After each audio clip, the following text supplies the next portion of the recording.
What if the richest man in Seoul discovered that love wasn't hidden in diamonds or penthouses, but in a humble bowl of noodles on a rainy night? Before we begin this unforgettable story of arrogance, fate, and redemption, make sure to like, comment, and subscribe. Because here, every story reminds us that even the strongest hearts can break, and even the coldest souls can learn to love again. Now, let's begin. Adrian Cole believed there was nothing money couldn't buy.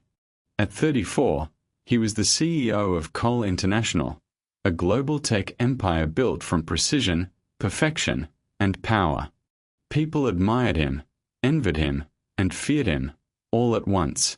His name was a brand, his image was flawless, and his world had no room for flaws or feelings. Every morning began the same way. His alarm sounded at 5:30 a.m., not a melody, just a sharp beep. He'd wake in his penthouse suite on the top floor of Seoul's tallest tower. Glass walls stretched from floor to ceiling, offering a view of the entire city below. But Adrian never looked down. Not at the people. Not at the streets. Not at the world that existed beyond the height of his luxury. He'd eat breakfast alone, a protein shake prepared by his housekeeper, consumed while reading market reports. No dust. No worms. Just fuel.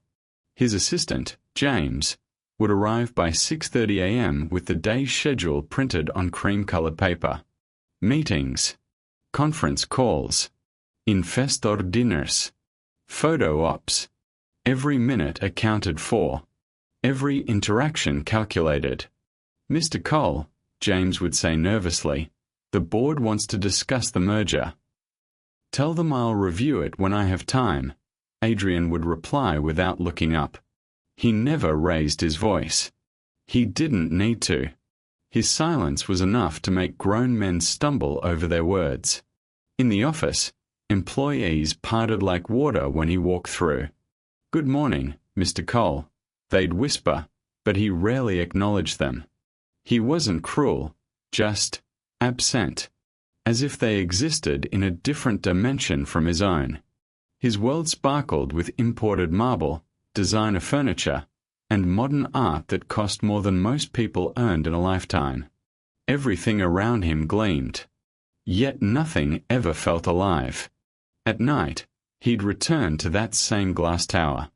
Pour himself a glass of whiskey he'd never finish. Stand at the window and look out at the lights of Seoul, millions of lives flickering below him like distant stars, and feel absolutely nothing. It started on a Tuesday night. Rain fell in heavy sheets over Gangnam, flooding sidewalks and painting the city in reflections of neon. Adrian's car, a custom black Maybach, rolled through the streets after a late board meeting. He sat in the back, scrolling through his phone, his assistant nervously briefing him about an upcoming investors' dinner. "Sir, they're expecting the presentation by Thursday, and the design team says." "Tell them to work faster," Adrian said flatly. Then, the car jolted. A hiss, a sputter, and the lights on the dashboard flickered and died. The driver turned, panic in his eyes. "Sir, the engine just died. The rain must have shorted something. Fix it." Adrian's tone left no room for discussion. The driver jumped out, umbrella in hand, leaving Adrian alone in the stillness of the car. Rain drummed against the roof. The city blurred behind wet windows. He sighed, checking his watch. Past midnight. The streets were nearly empty, except for the glowing stalls that lined the corner, bright tarps, sizzling pans, laughter, and steam rising into the cold night. The smell drifted in through a crack in the window. Frying oil. Garlic. Something sweet and savory and undeniably warm. He wrinkled his nose. Street food. "People actually eat this," he muttered. And then, through the rain and noise, he heard a voice. Soft, teasing, and undeniably alive. "Maybe you should try it before judging, fancy man." Adrian looked up. Across the street stood a small stall lit by paper lanterns.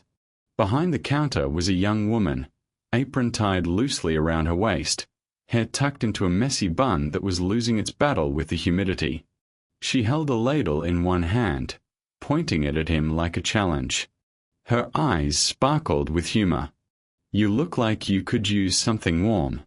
Come on, I promise it won't kill you." He blinked, genuinely thrown off. "Do I look like someone who eats on the street?" She grinned, wiping her hands on her apron. "You look like someone who hasn't really tasted food in a long time." Something about the way she said it, no fear, no hesitation, just honest observation, made him pause. The driver was still under the hood, muttering to himself. The rain wasn't stopping. And Adrian found himself standing, stepping out into the downpour, and walking across the street. The stool was too small. His suit jacket caught raindrops that soaked through to his shirt. He sat awkwardly, elbows on a plastic table that wobbled slightly. The girl moved with practiced grace, adding broth from a steaming pot, dropping in noodles, tossing in green onions and a soft-boiled egg. Her hands never hesitated. There was a rhythm to it, a kind of quiet confidence. "I'm Leah," she said as she placed the bowl in front of him. The steam rose like a prayer. "First one's on the house. If you hate it, you can insult me later." He smirked. "I probably will. Then I'll prepare my heart." She pressed a hand to her chest dramatically, and despite himself, he almost smiled. He picked up the chopsticks hesitantly, took one bite, and froze. The flavor hit him all at once. The noodles had a chew that felt alive, the broth rich with garlic and something earthy he couldn't name. It wasn't just food, it was warmth, comfort, memory. Leah watched his expression soften. "You like it?" "It's adequate," he said, but his voice betrayed him. She laughed, a sound so light that the rain seemed to pause just to listen. "Adequate. I'll take it." He ate in silence, bowl after bowl disappearing faster than he intended. She didn't hover, didn't ask questions, just refilled his tea and hummed softly while cleaning her station. When he finally looked up, she was watching him with quiet amusement. "Feel better?" He nodded slowly. "Yes. I do." "Good." She wiped down the counter. That's what food is supposed to do. That night, his car was repaired. He returned to his glass tower, poured his usual whiskey, and stood at the window. But this time, the taste lingered. And so did the sound of her laughter. The next evening, Adrian found himself taking a detour. He told his driver to drop him off 3 blocks early. He told himself it was for exercise, fresh air, a change of routine. But when he turned the corner and saw that red top glowing under the streetlights, he knew exercise had nothing to do with it. Leah looked up from her pot and grinned. "Back again, Mr. Shoot." He straightened his tie. "I was in the area." "Sure you were." She was already preparing a bowl. "Same thing." "Please." This time, he noticed more. The way she added just a pinch of chili oil. The way she tasted the broth before serving it, adjusting with a splash of soy sauce. The care in every movement. "You've been doing this a long time," he observed. She nodded. 3 years running this stall. Before that, I helped my father run it since I was 12. Where is he now? Her smile dimmed slightly. He passed. 2 years ago. I'm sorry. She shrugged, but her eyes glistened. He used to say good food is a love language. That if you cook with your heart, people can taste it. She looked at Adrian directly. I think he was right. Adrian didn't know what to say to that. In his world, People didn't talk about love or hearts. They talked about margins and market share. But here, under a top held up by wooden poles, it felt like the only language that mattered. He came back the next night. And the next. Each visit, he learned something new. He learned that Leah woke at 4 a.m. to buy fresh ingredients from the market. That she made her broth from scratch every morning, simmering bones for hours until the flavor deepened. That she remembered every regular customer's order and asked about their families. Mrs. Park's daughter just got into university, she told him one night, ladling soup. Mr. Kim's back finally stopped hurting. And you, she pointed her ladle at him, you smile more than you did last week. He hadn't realized. Doi. Amham. It's small, but it's there. He looked down at his bowl. Maybe I have a reason to. She paused, meeting his eyes. Something unspoken passed between them. Adrian, for his part, told her nothing about himself, just that he worked in business. He liked being anonymous there, no titles, no power, no judgment. For the first time in years, he wasn't the CEO. He was just Adrian. And slowly, he began to notice the world around him. The laughter of delivery riders swapping stories between shifts. The smell of roasted chestnuts from the cart 2 stalls over. The way rain softened the city's harsh lights into something almost gentle. He started arriving earlier, helping her carry supplies, washing dishes in a plastic basin while she served customers. She'd tease him about his expensive watch getting wet, and he'd roll up his sleeves higher just to prove he didn't care. One night, a drunk customer got aggressive, demanding a refund for food he'd already eaten. Leah handled it calmly, but Adrian stood, tall, imposing, silent. The man took one look at him and left. "My hero," Leah said with a grin. "I didn't do anything." "You stood up. That's enough." 3 weeks in, Leah set down 2 bowls and sat across from him. Rain pattered on the top above them. "Can I ask you something?" "Of course." "Why do you keep coming back?" He looked at her, really looked. At the flour dusting her cheek. The tiredness around her eyes. The strength in the way she held herself. "Because," he said quietly, "this is the only place I feel like I'm not pretending." She tilted her head.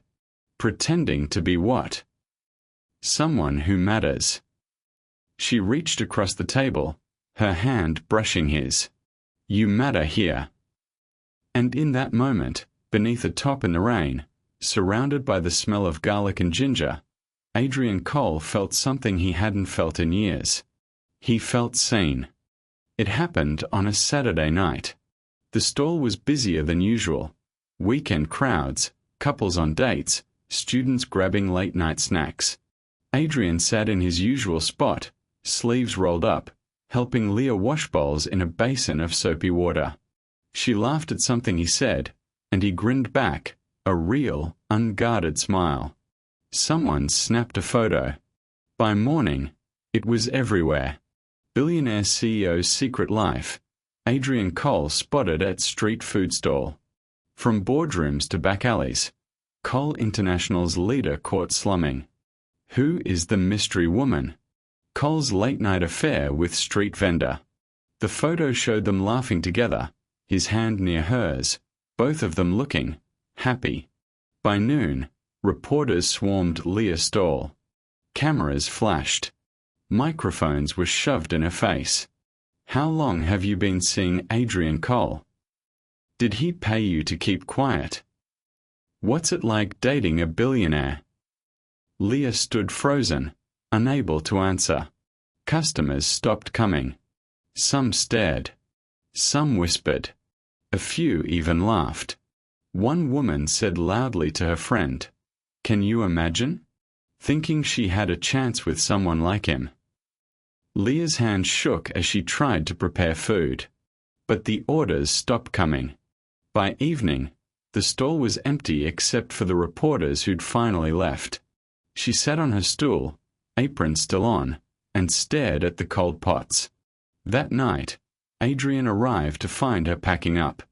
Bowls stacked, pots covered, top already half folded. "Leah, don't." Her voice was quiet but firm. She didn't look at him. "Let me explain." "Explain what?" Now she turned, and he saw the tears she'd been holding back. "That you're Adrian Cole, CEO of one of the biggest companies in Asia? That you've been lying to me this whole time?" "I didn't lie. I just didn't tell you everything." She laughed bitterly. "You let me believe you were ordinary. Do you know what that means to me? Ordinary is my world, Adrian. I liked you because I thought you understood it, that you were part of it." He stepped closer. "I can fix this. The press, the attention, I'll make it go away." "You can't fix everything with money." She wiped her eyes roughly. "This stall was my father's dream. It was the one place I felt close to him. And now it's ruined because people think I'm some gold digger trying to trap a billionaire." "That's not true." "It doesn't matter what's true." Her voice cracked. "It matters what they believe. And they believe I'm not good enough for your world." "Then forget my world. Stay in yours. Let me stay here with you." She shook her head slowly. "You don't understand. You can't just step into my life and step out of yours. That's not how it works for people like me." He reached for her hand, but she pulled away. "I need you to leave, Adrian." "Leah. Please." Her voice broke. "Just go." And with that, she turned her back, shoulders shaking. Adrian stood there, rain beginning to fall again, watching the only real thing in his life slip away. He walked back to his car, back to his tower, back to the glass walls and silence. And for the first time in years, Adrian Cole felt truly empty. Weeks passed. Leah's stall disappeared. The corner where it once stood was occupied by a cell phone repair shop. Adrian went through his days mechanically. Meetings, handshakes, signatures on documents he didn't read. James noticed. "Sir, are you feeling well? You seem distracted." I'm fine, Adrian Lead. But he wasn't fine. The taste of her noodles haunted him. The sound of her laughter echoed in his empty penthouse. The warmth of that small stall felt like a memory from another lifetime. He began searching. Not as the CEO. He knew that would only push her further away. He asked around quietly. Delivery drivers. Market vendors. The old woman who sold chestnuts 2 stalls over. "Have you seen Leah? The girl who ran the noodle stall?" Most shook their heads. A few remembered her but didn't know where she'd gone. One night, desperate, Adrian walked the streets himself. No driver. No assistant. Just him and the rain. He checked every alley, every market, every corner where steam rose and lanterns glowed. Nothing. But the search changed him. For the first time, Adrian truly saw Seoul. Not from a tower. Not through a car window. But from the ground, where life actually happened. He saw the elderly man who sold newspapers on the corner, fingers stiff from arthritis. The single mother working 2 shifts to feed her kids. The students studying in 24-hour cafes because they couldn't afford to heat their apartments. He saw struggle. And resilience. And dignity. One rainy evening, he stopped at a small food stall, not Leah's, but similar. The elderly owner looked exhausted. "Rough night?" Adrian asked. "Lemon sight." Rent went up again. Don't know how much longer I can keep this place." Adrian thought for a moment. Then he pulled out his phone, made a call, and within an hour, an anonymous donation covered the man's rent for 6 months. He did it again. And again. Quietly. Without fanfare. He set up a foundation, off the books, no press releases, that provided grants to small vendors, helped with equipment repairs, and offered business training. Not because it looked good. Because Leah had shown him what real value was. 2 months after she disappeared, Adrian found himself walking down a narrow alley behind an old bookstore. He didn't know why he went that way, just instinct. Or maybe fate. And there, tucked between faded walls, hidden from the main street, was a tiny stall with a familiar red top. Steam rose into the night air. And behind the counter, Leah. She looked up, and their eyes met. For a long moment, neither spoke. The rain fell softly between them. He approached slowly, afraid that if he moved too fast, she'd disappear again. "You moved," he said quietly. She looked away, hands gripping the edge of the counter. "I had to. The attention ruined everything. I just wanted peace." He nodded. "I understand." A pause. Then, almost hopefully, "Can I have a bowl?" Leah hesitated. Her hands trembled slightly as she ladled the broth. When she set the bowl before him, their fingers brushed, brief, electric. He took a bite. It tasted exactly the same. Familiar, warm, alive. "This," he said softly, "is what I missed most. Not the taste. The feeling." Leah finally met his eyes. "Why are you here, Adrian?" He set down his chopsticks, rain dripping from his hair. "Because for the first time in my life, I met someone who didn't want anything from me. You didn't see a CEO or a bank account. You saw a man. And I ruined that by hiding who I was. But I can't go back to that empty life without trying to make this right. You can't just show up and expect." "I know," he interrupted gently. "I know I can't erase what happened. But I'll come back every night, for as long as it takes. Even if all I ever get is another bowl of noodles. Even if you never forgive me. At least I'll be here. In the real world. Your world." She stared at him, searching his face for lies. But all she saw was honesty. And exhaustion. And hope. "You really are stubborn," she whispered. He smiled faintly. "I've never been good at losing." And so he came back. Every night. Sometimes they talked. Sometimes they sat in silence. Slowly, cautiously, the distance began to close. He helped her prep vegetables. She taught him how to fold dumplings. He was terrible at it, and she laughed every time one fell apart. Customers returned, drawn by word of mouth. Some recognized Adrian and stared, but most just enjoyed the food. One night, an older woman, Mrs. Park, a regular, looked at Adrian curiously. "You look familiar." Leah tensed, but Adrian just smiled. "I have one of those faces." Mrs. Park nodded, unconvinced, but let it go. "Well, whoever you are, you make her smile. That's enough for me." Weeks turned into months. The media attention faded. A new scandal took its place in the headlines.